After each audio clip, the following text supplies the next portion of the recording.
Assalamualaikum warahmatullahi wabarakatuh.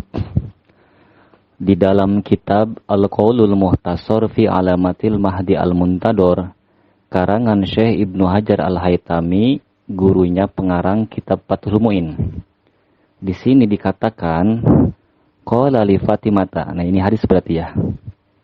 Qala berkata Rasulullah sallallahu alaihi wasallam li Fatimata kepada Siti Fatimah, walladzi dan demi dat ba'asani yang sudah mengutusku, kata Nabi, bil haqqi dengan sebenarnya Nabi yang menjadi Nabi, inna minhuma sesungguhnya daripada keduanya, yakni minal Hasani wal Husaini, yaitu dari Sayyidina Hasan dan Husain, Mahdiyah hadhil ummah, adanya Imam Mahdi untuk ini umat. Nah, ini hadis menurut Ibnu Hajar Haytami, al hadisu li imkani hamlihi ala annahu min majmu'ihima. Hadis ini menurut Ibnu Hajar Haytami memungkinkan bahwasanya Imam Mahdi itu adalah keturunan daripada keduanya gitu ya. Di sini kan min majmu'ihima. Nah, harusnya ada mim ya, karena domirnya kepada Sina Hasan dan Husain. Nah, kemudian au anna abahu, kata beliau, atau sesungguhnya ayahnya Imam Mahdi itu Husainun, yaitu dari jalur Sayyidina Husain, wa ummahu, dan sesungguhnya ibunya itu Hasaniyatun, dari jalur Sayyidina Hasan. Wala'ala hadza aqrabu, dan ini lebih mendekati kepada kebenarannya. Artinya, menurut Ibnu Hajar Haytami, Imam Mahdi itu yang lebih mendekati kepada kebenarannya adalah jalur jalur ayah dari Sayyidina Husain dan jalur ibu dari Sayyidina Hasan. Nah, kemudian kemungkinan besar kalau kita merujuk kepada pendapat Ibnu Hajar Haytami, kemungkinan besar bahwasanya Imam Mahdi itu adalah keturunan Said Abul Qasim ya. Siapakah Said Abul Qasim?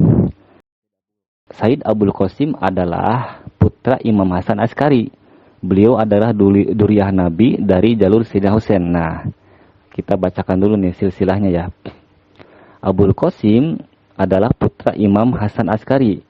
Imam Hasan Askari bin Ali An-Naki, Ali An-Naki bin Muhammad At-Taki, Muhammad At-Taki bin Ali Arido, Ali Arido bin Musa Al-Kadim, Musa Al-Kadim bin Ja'far Shodiq, Ja'far Shodiq bin Muhammad Al-Bakir, Muhammad Al-Bakir bin Zainal Abidin Ali, Zainal Abidin Ali bin Imam Husain, Imam Husain bin Sayyidina Ali bin Abi Thalib. Nah, ini kan ketemu dengan Said Muhammad Bakir ya, yang mana Said Muhammad Bakir itu duriyah Nabi, jalur ayah dari Sayyidina Husain dan jalur ibu dari Sayyidina Hasan. Artinya semua keturunan Said Muhammad Bakir itu sudah dipastikan, yang laki-laki itu sudah dipastikan keturunan daripada keduanya gitu. Artinya keturunan Sayyidina Hasan Husain ya, jalur ibu dari Sayyidina Husain dan jalur ayah dari Sayyidina Hasan. Nah, ini sesuai ya dengan pendapat Ibnu Hajar Haytami. Jadi artinya kemungkinan besar Imam Mahdi itu adalah keturunan Said Abul Qasim yang diyakini oleh orang-orang Syiah gaib di Samara ya. Nah, ini kan mereka berkeyakinan bahwasanya Abul Qasim itu sebagai imam yang ke-12 dan juga gaib di Samara. Nah, ini yang mereka yakini ya. Sebagian ulama berpendapat keyakinan seperti ini tuh adalah keyakinan yang dangkal ya. Tetapi di dalam kitab Shawa'iq karangan Ibnu Hajar, di sini dikatakan bahwasanya Abul Qasim itu disembunyikan di Madinah ya. Nah, saya bacakan kitabnya. Kitab Shawa'iq. Nah, beliau Abul Qasim wa umruhu, umurnya Abul Qasim inda wafati abihi, ketika wafat ayahnya yaitu Imam Hasan Askari, khamsu sinina adalah 5 tahun. Nah, jadi Abul Qasim itu ketika ayahnya wafat berumur 5 tahun. Kemudian lakin atahullahu fiha al-hikmata, tetapi Allah mendatangkan hikmah kepadanya di umur 5 tahun. Nah, beliau kan nama aslinya kan Muhammad ya, Muhammad bin Hasan Askari. Tetapi di umur 5 tahun beliau sudah berkunyah Abul Qasim, artinya ayahnya Qasim. Nah, ini kan hikmah ini menunjukkan bahwasanya Abul Qasim itu akan mempunyai keturunan yang bernama Qasim gitu. Karena kan di umur 5 tahun sudah berkunyah Abul Qasim, ayahnya Qasim, padahal kan belum punya istri ya, belum punya anak gitu, baru 5 tahun. Ini kan menunjukkan bahwasanya beliau itu akan mempunyai keturunan yang bernama Qasim gitu.